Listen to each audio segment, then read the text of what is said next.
제3절 하나님의 소명과 뜻길 출발. 1. 소명 전후한 탕감 역사. 축복 후에 받는 탕감. 선생님 자신을 중심 삼고 볼 때, 또 지금까지 선생님의 가정이 생활해 나온 것을 쭉 되돌아보게 되면 하나님은 모질고 무자비하시다는 것입니다. 어느 한때에는 축복을 해 주시지만 선생님의 가정은 정조부 때에 하나님의 축복을 받았습니다. 그러나 할아버지 때에 와서 탕감을 받았습니다. 축복 후에는 반드시 탕감을 받게 된다는 거예요. 반드시 탕감의 역사가 벌어지는 것입니다. 이스라엘 민족도 축복받은 후에는 반드시 탕감을 받았습니다. 열만한 축복을 받았으면 반드시 그만한 탕감을 받아야 된다는 것입니다. 어떤 것을 지탱시키고 그 씨를 남기기 위해서는 탕감을 받아야 합니다. 더군다나 가정을 위한 씨가 아니라 종족을 위한 씨를 남기려면 그 가정에 축복한 이상의 시련을 사탄이 퍼붓는 것입니다. 다시 말하면 열만한 축복을 주기 위해서는 20 혹은 100만한 시련을 주지 않으면 안 되는 것입니다. 반드시 탕감을 받아야 되는 것입니다. 그러므로 선생님이 하나님의 불림을 받기까지 선생님의 가정에 상당한 혼란이 일어났습니다. 가산이 탕진되었고 인명피해도 있었습니다. 그뿐만 아니라 내 편에 있는 사람들에게 혼란이 벌어지기도 했습니다. 당사자로부터 전부 다 맞았다는 것입니다. 이렇듯 축복을 받으면 절망적인 상태에 이를 때까지 하나님이 그 가정을 사탄 세계에 내놓는 것입니다. 그러면 사탄 세계에서 들이치는 것입니다. 예를 들어 말하면 선생님이 이 뜻을 찾아 나올 때까지 그 배후에는 3대에 해당되는 탕감의 인연이 관계되어 있었습니다. 할아버지 대에도 탕감을 받았고 아버지 대에도 탕감을 받았고 내 대에서 형님까지 탕감을 받았습니다. 할아버지 대에 있어서도 슬픈 일이 벌어져야 했고 아버지 대에 있어서도 슬픈 일들이 일어나야 했던 것입니다. 이것을 거치지 않고는 탕감이 되지 않는 것입니다. 이것이 나 자신을 망하게 하려는 섭리냐? 아닙니다. 이것은 완전한 승리의 기점을 바라는 하나님의 사랑인 것을 내가 알았습니다. 타락한 혈통을 받고 태어난 역사적인 섭리를 두고 볼 때에도 이것은 불가피한 사실이 아닐 수 없다는 것입니다. 언제 어느 때 사탄이 그 조상들을 통해서, 가정을 통해서, 형제들을 통해서, 자신을 통해서 들어올지 모르는 것입니다. 그러므로 그것을 청산 지을 수 있는 내용을 지니고 하늘편을 대신해서 나설 수 있는 배후를 갖지 않고는 탕감의 자리에 못 나갑니다. 그 당사자는 알든지 모르든지 간에 탕감의 인연은 오는 것입니다. 일족 차자들의 객사. 선생님 집안이 그래요. 할아버지가 셋이 있었는데 둘째 할아버지가 객사했어요. 세 할아버지 아들들 가운데 둘째 아들들은 전부 다 객사했습니다. 용기 아버지도 객사했고 문사장네 할아버지의 둘째 아들도 서울에서 공부하다 병나서 죽었습니다. 또 셋째 파주 할아버지의 둘째 아들도 시문고고 다니다가 역시 병나서 죽었어요. 그러면서 그 기간에 우리 집안이 엉망진창이 된 것입니다. 이건 뭐 사탄의 총공세를 받는 거예요. 그래 우리 대 와가지고 내가 둘째거든요. 장손집 둘째니까 나를 쳐야 되는데 내가 넘어지지 않았다 이겁니다. 승균이도 둘째고 용기도 둘째고 다 둘째가 남아졌습니다. 그러니까 사탄이 별의별 짓을 다 한 겁니다. 그러니까 똑똑한 사람 공부시키면 일찍 죽는다 해가지고 학교를 안 보낸 것입니다. 우리 문중에서 최고인 나를 보호하기 위해서 그랬던 거지요. 그러한 가문적 기반이 벌써 하나님의 탕감법을 중심 삼은 섭리관과 일치될 수 있는 노정을 거쳐온 거예요. 원리가 그러니 부정할 수 없는 거라고요. 그러니 우리 가정이 얼마나 심통합니까? 얼마나 신통하냐고요. 또 내가 이 떡기를 나서가지고 제일 순환을 당한 것은 언제 있느냐? 제2차 둘째 번 길이었습니다. 물론 첫째 번 길도 그랬지만 둘째 번 길은 더욱 그랬습니다. 그런 과정을 거치지 않으면 안 되었던 것입니다. 자, 이렇게 볼 때에 섭리사는 가인 아벨의 싸움이고, 가인 아벨의 싸움은 가인이 아벨을 쳐가지고 섭리의 뜻을 언제나 방해해 나왔다는 거예요. 번번이 섭리의 뜻은 가인 세계를 점령하여 아벨 세계를 확정시키기 위한 노름을 해온 반면에, 사탄은 가인편 지상 사람들, 즉 주권자들을 통해서 언제나 종교를 박해해 나왔습니다. 이 싸움은 지금까지 인류 역사가 출발한 이후에 계속 반복되면서 나온 것입니다. 우리 대와 가지고도 그렇잖아요. 유효원 전 협회장도 세 가정 중에서 둘째 번입니다. 우리 희진이도 둘째 번 아들입니다. 어머니 시대에 와서는 둘째인 흥진이도 객사했습니다. 우리 혜진이도 둘째 번 딸입니다. 낳은 지 8일 만에 죽었다고요. 탕감법이 그래요. 천리의 공법에는 인과 원칙이 변할 수 없다는 것을 나는 잘 아는 사람이에요. 그거 인간이 갖다 붙인 거 아닙니다. 내가 그걸 아는 사람이에요. 그렇기 때문에 내가 이 길을 안 갔다가는 벌써 사탄이 채 가는 거예요. 어디에 가서 죽었는지 모른다고요. 그걸 아는 사람이기 때문에 죽음을 넘고 죽음을 앞놓아 가는 길을 아무도 모르게 그 이상 앞서 가려고 하는 것입니다. 그러다 보니 이제 고개를 다 넘었다고요. 쉴 새 없는 집안 환란. 영적인 현상은 보이지 않는 세계에서 일어나는 것이 아니라 실제로 보이는 곳에서 여러 가지 현상을 일으키는 거예요. 그러니까 사탄은 모든 수단을 사용해서 선생님의 일가를 망칠 계획을 한 것입니다. 그 와중에 형과 누나가 미쳐서 아주 큰일이 났었어요. 젊었을 때 그러한 영적인 배경과 영적 세계에 문제가 있었던 것입니다. 미친 줄 알았던 형이 가만히 보니 뭔가 이야기를 하는 거예요. 이야기할 때도 형이 혼자서 쭉 하는데 그 내용이 엄청난 것이었습니다. 그런데 말하는 방법이 달라요. 하루 종일 몇 명의 영인들이 와서 계속 이야기를 하는 거예요. 그것을 선생님은 바로 알 수 있었어요. 그래, 별의별 일이 다 벌어진 것입니다. 할아버지가 죽었다 살아나고 이건 뭐 숙색둥지가 되는 거예요. 도깨비들이 난동을 벌이는 거예요. 아들, 딸을 시집 장가 보낼 때 쓰는 예장이라는 게 있다고요. 12세 이상 보름새 되는 것 말이에요. 그걸 톡끝이라고 그래요.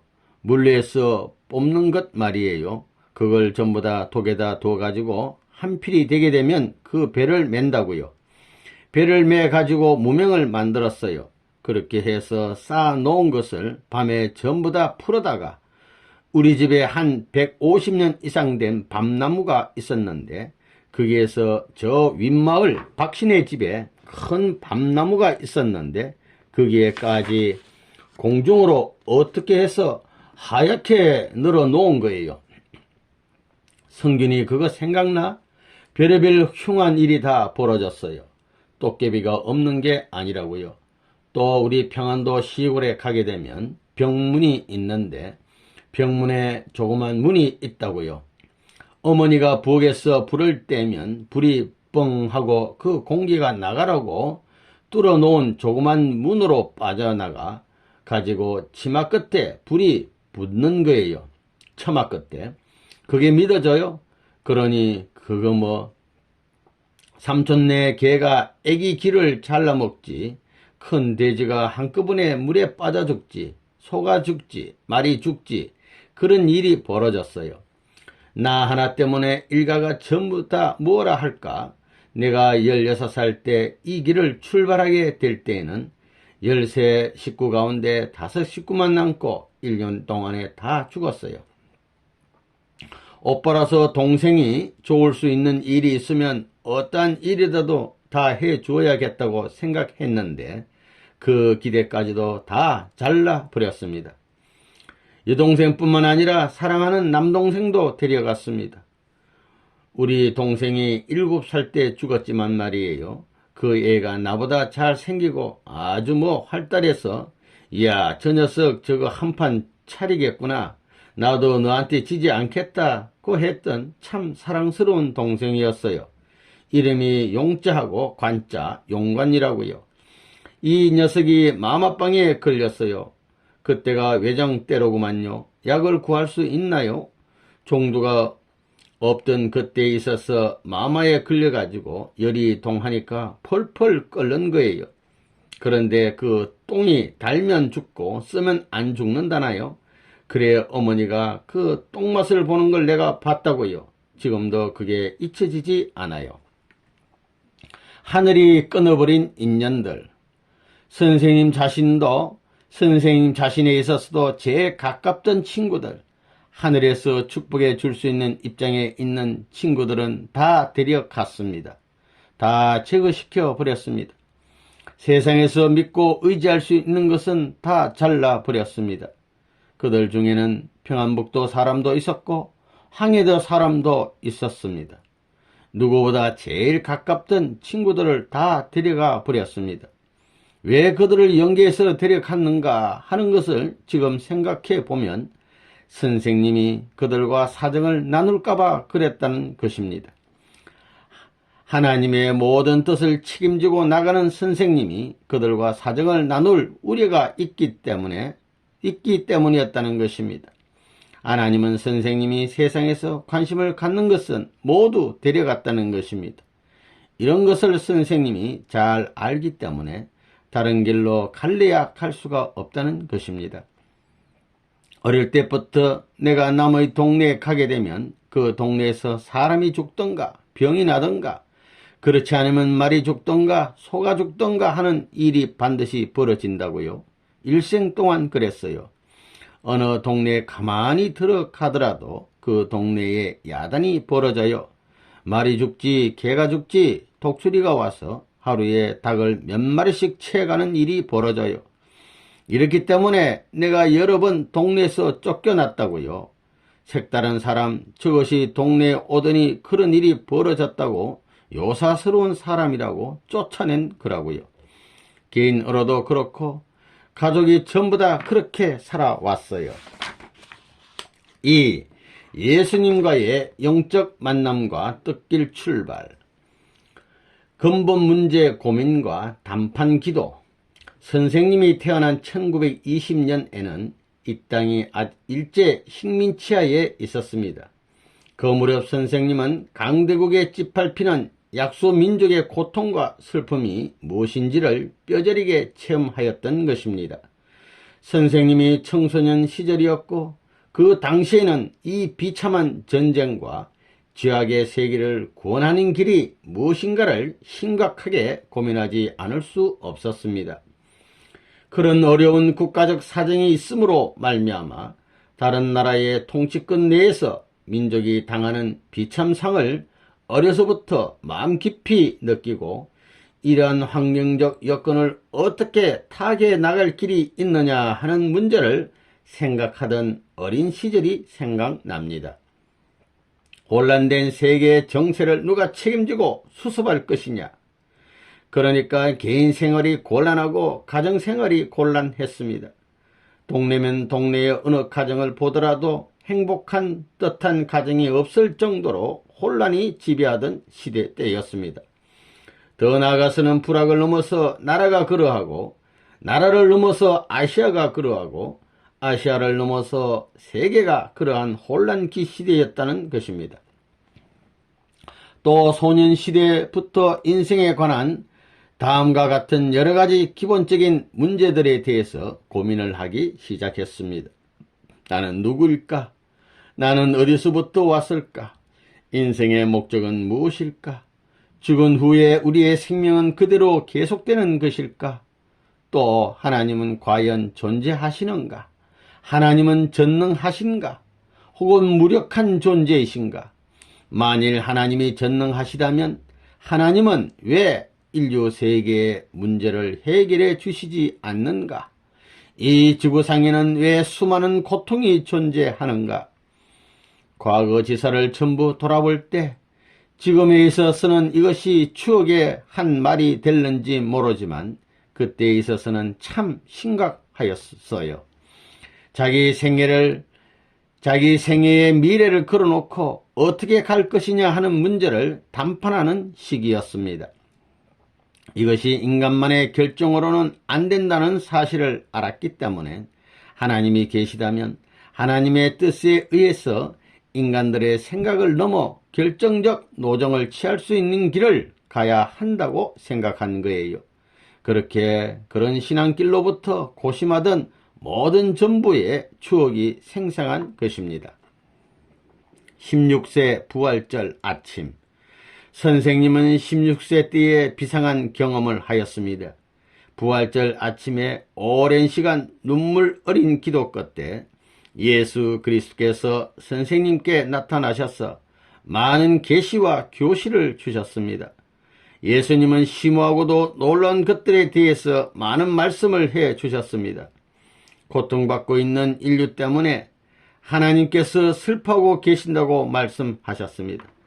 그리고 선생님에게 지상에서의 하나님의 역사에 대한 특별한 역할을 해달라고 요구하셨습니다. 선생님이 어렸을 때 체험한 이 경험을 말로서 여러분께 다 표현하기란 대단히 어려운 일입니다.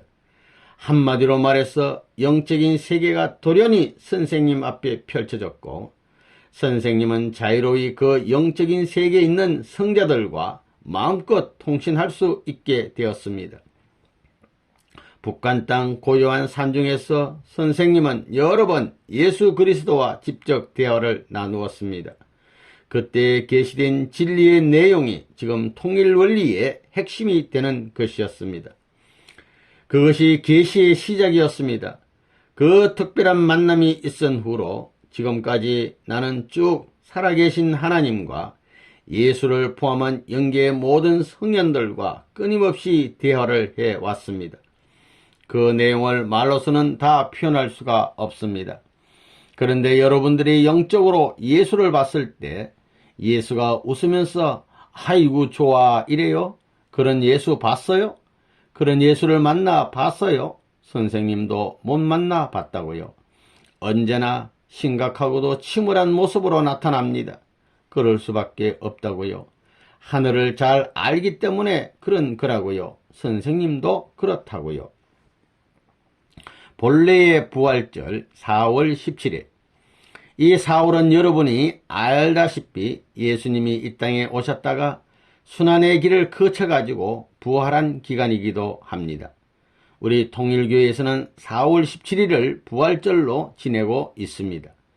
4월은 봄적일 중에서도 모든 사람들의 사랑을 받는 달인 것을 알고 있습니다. 이날은 2000년 전에 왔다 가신 예수님이 부활하신 부활의 날입니다.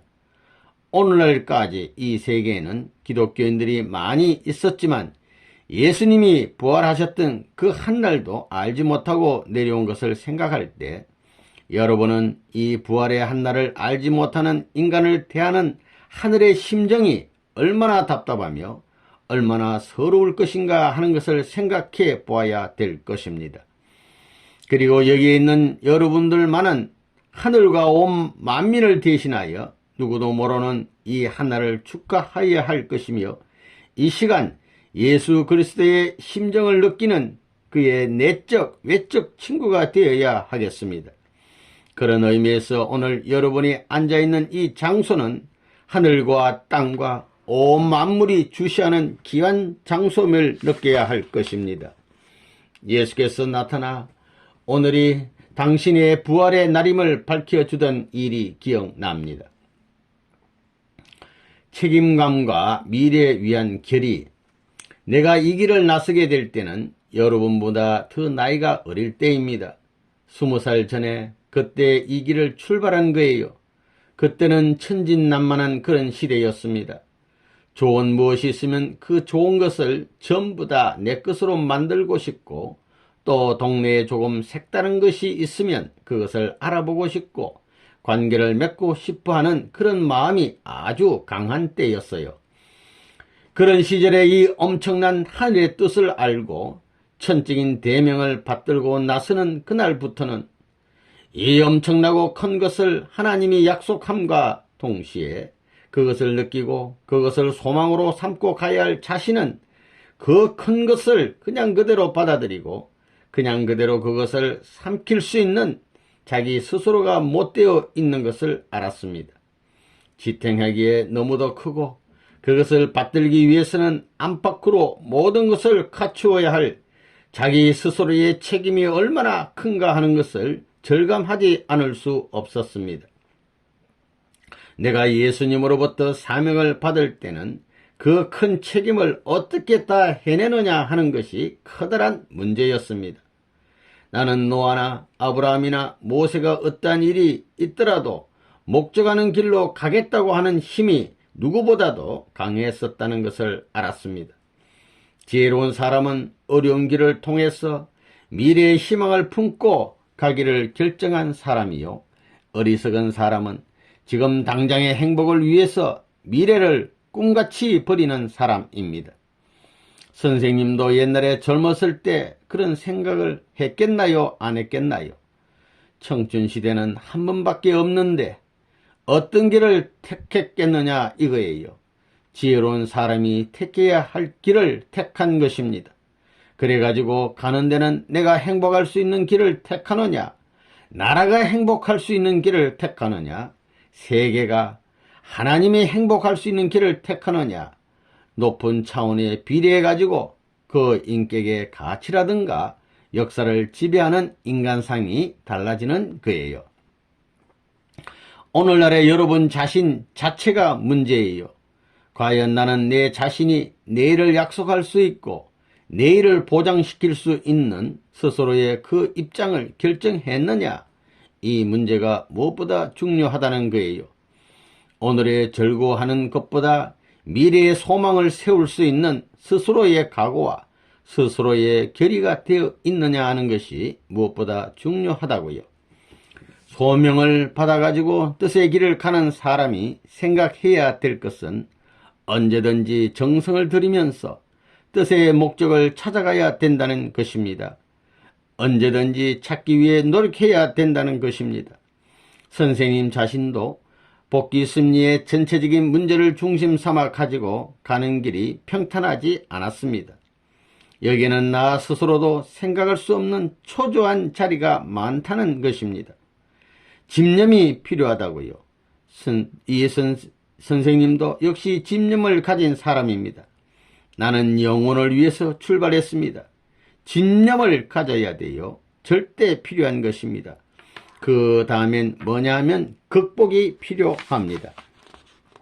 3. 소명과 내적인 준비, 하나님의 실존과 원리의 탐구. 하나님은 자신의 시간표에 따라서 나를 선택하여 서품하신 것입니다. 그런데 왜 그러셨겠습니까? 문제는 하나님께 직접적으로 여쭈어보아야 됩니다. 내가 분명하게 알고 있는 것은 그러한 사명이 나에게 부여되었다는 것입니다. 구원의 역사에 숱한 사인을 남기면서 지금까지 역사의 고빗길을 넘어서 해결짓지 못한 채 문전까지 하나님이 찾아왔다는 거예요. 레버논문이 소년일 때 문전까지 찾아와 가지고 통고했는데 그때가 레버논문이 이 뜻을 알고 출발한 때였다고요. 거리를 지나다가 우연히 누구의 말을 듣고 이 길을 출발한 것이 아닙니다. 어떤 목사한테 감동받아서 이 일을 시작한 것도 아닙니다. 누가 전도해서 이 길을 가고 있는 것도 아닙니다. 그러면 그 동기의 출발점이 어디냐? 그것은 하나님입니다. 내가 이 길을 나설 때에도 하나님, 있습니까? 하고 끝까지 캐어서 하나님이 계신 것을 확실히 알고 출발했습니다. 다음은 하나님 소원이 있습니까? 하고 물어서 하나님의 소원이 있는 것을 알았습니다. 또 하나님 내가 필요합니까? 하고 여쭈어서 내가 필요한 것을 알았습니다. 그러면 얼마만큼 필요합니까? 하고 따졌습니다. 이렇게 내가 한번 찾아가 붙으면 하나님께서 대답해 주시던가 아니면 보따리 싸들고 다른 데로 가시던가 해야 했습니다. 그러면서 10대를 지나고 20대를 향하면서 신앙적 노정에서 여러 가지 고민도 했어요. 그러면서 일본에 가봐야 되겠다. 일본을 거쳐서 미국을 갔다 와야 되겠다. 현지에 가가지고 약소 민족이 서름을 당하고 핍박을 받는 것이 어떻다는 것을 체험해야 되겠다 하는 생각을 했습니다.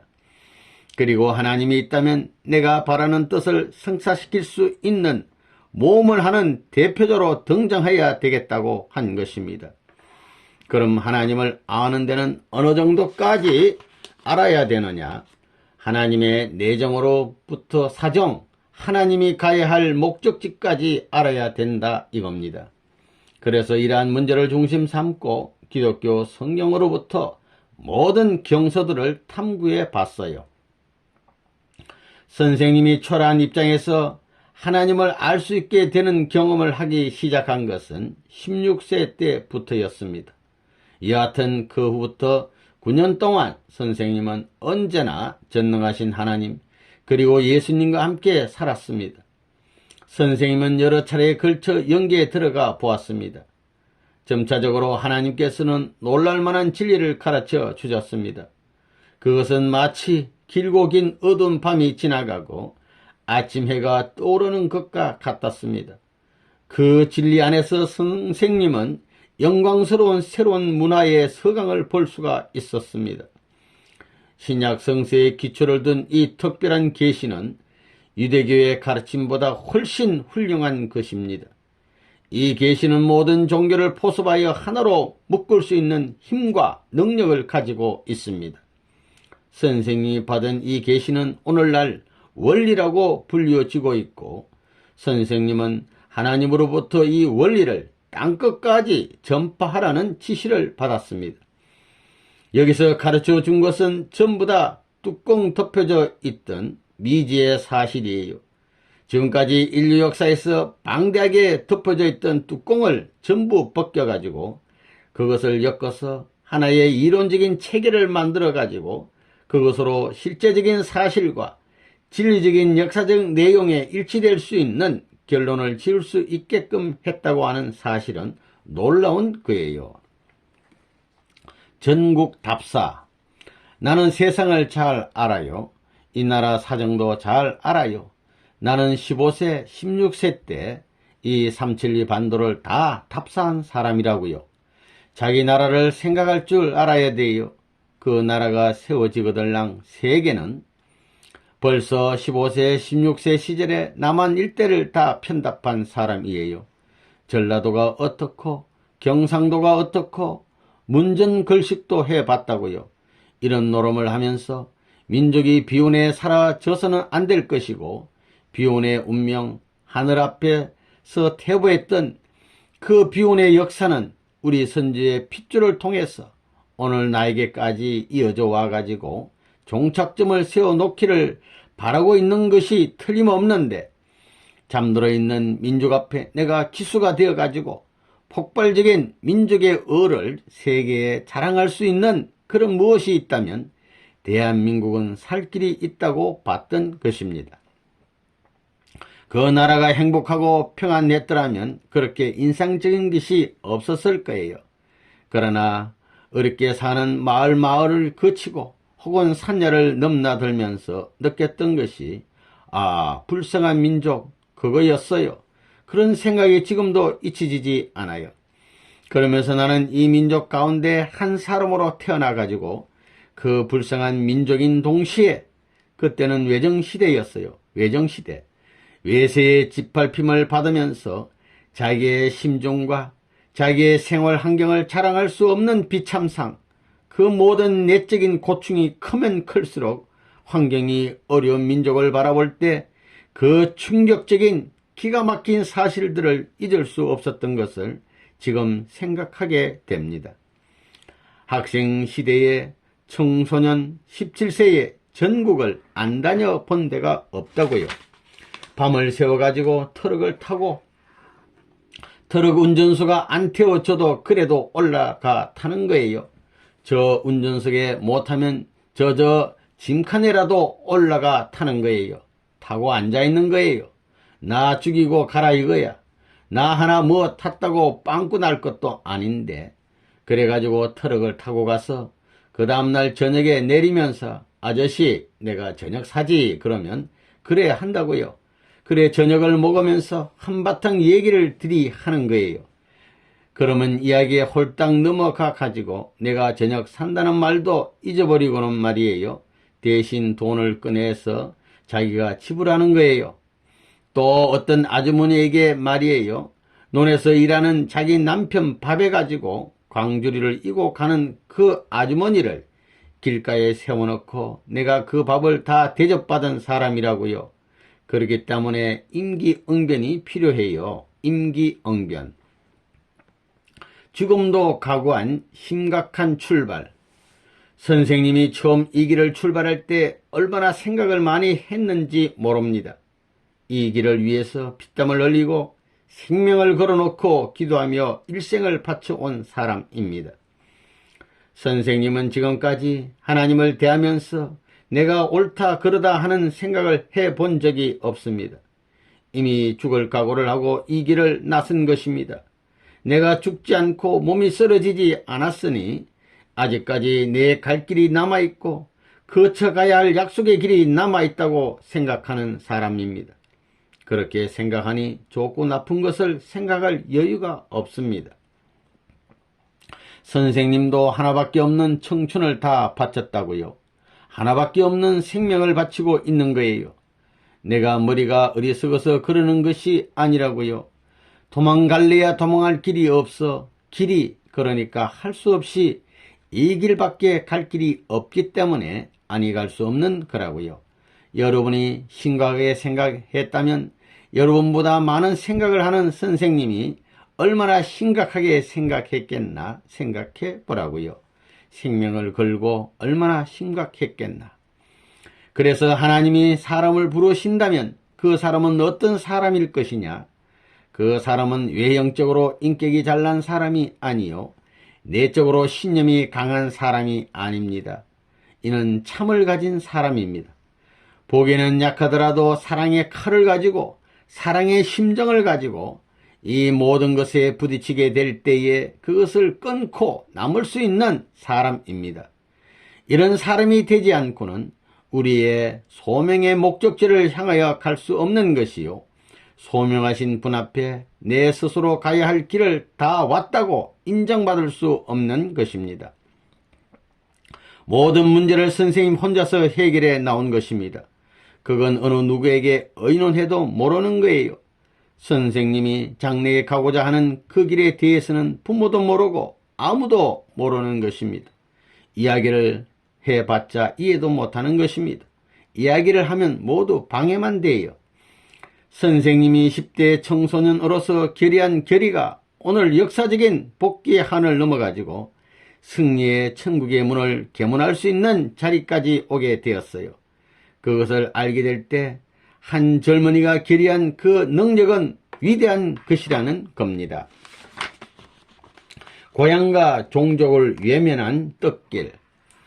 공의의 뜻, 세계의 뜻을 이어받기 위해서는 하나님을 알고 하나님이 인간의 부모라는 도리를 알기 전에는 안 된다는 것입니다. 그렇기 때문에 인도를 따라서 천도가 좌우되는 것이 아니라 천도를 따라서 인도가 좌우되는 것입니다.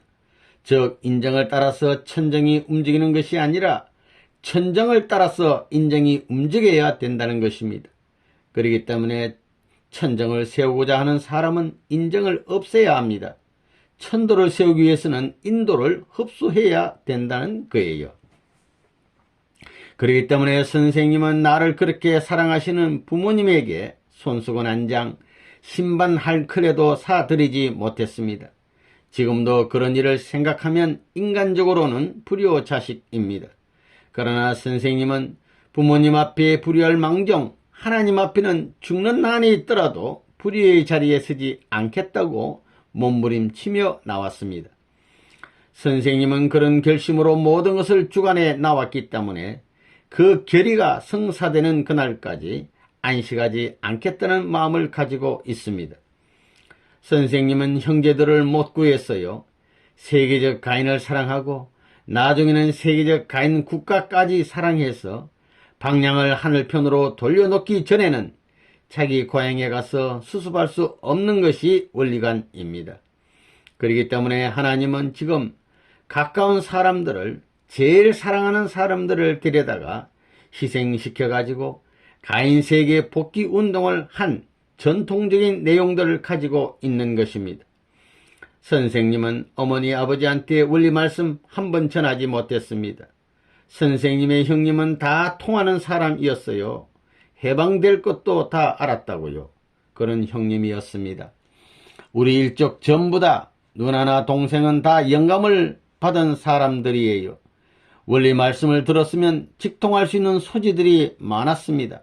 그러나 원리 말씀을 못 들었어. 말을 하려고 그러면 입이 달라붙었어요. 때가 있는 것입니다.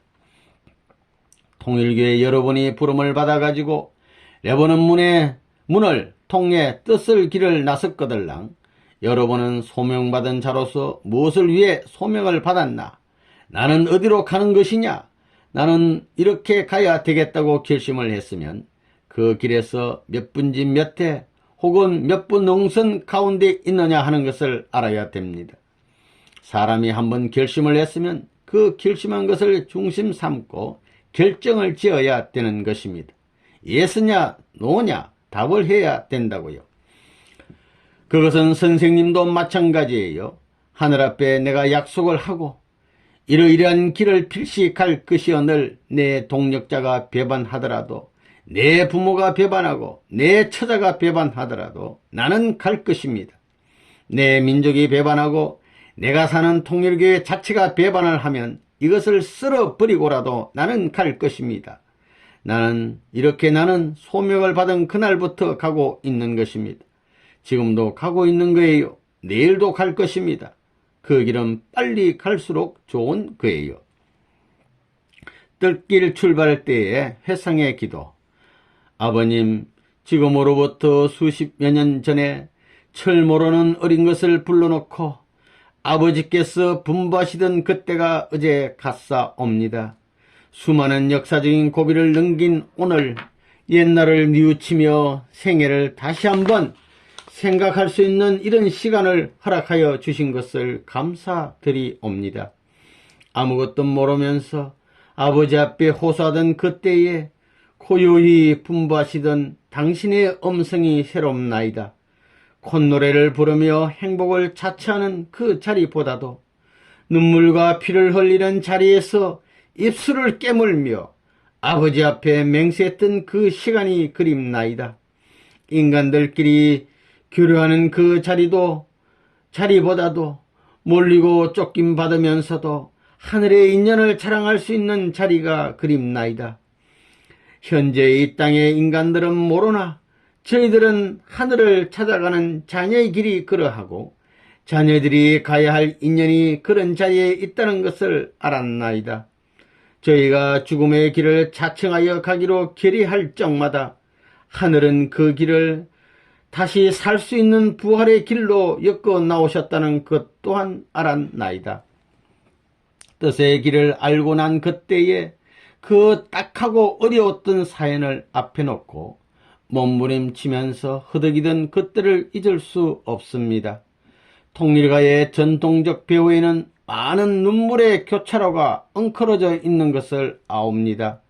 이제 이 자리에 돌아와 생각하니 그것이 막을 수 없었던 회생의 일념이 되어 있나이다. 일제시대를 거쳐 북한 땅을 거쳐 남한 땅을 거쳐 미주 땅을 거쳐 세계를 넘나들었습니다. 하늘이 가는 길은 그렇게 핍박이 동반되었던 사실을 그 연유를 알고 나니 하늘 앞에 감사할 길밖에 없었던 생애의 길을 걸어오게 하심을 다시 한번 감사하옵니다.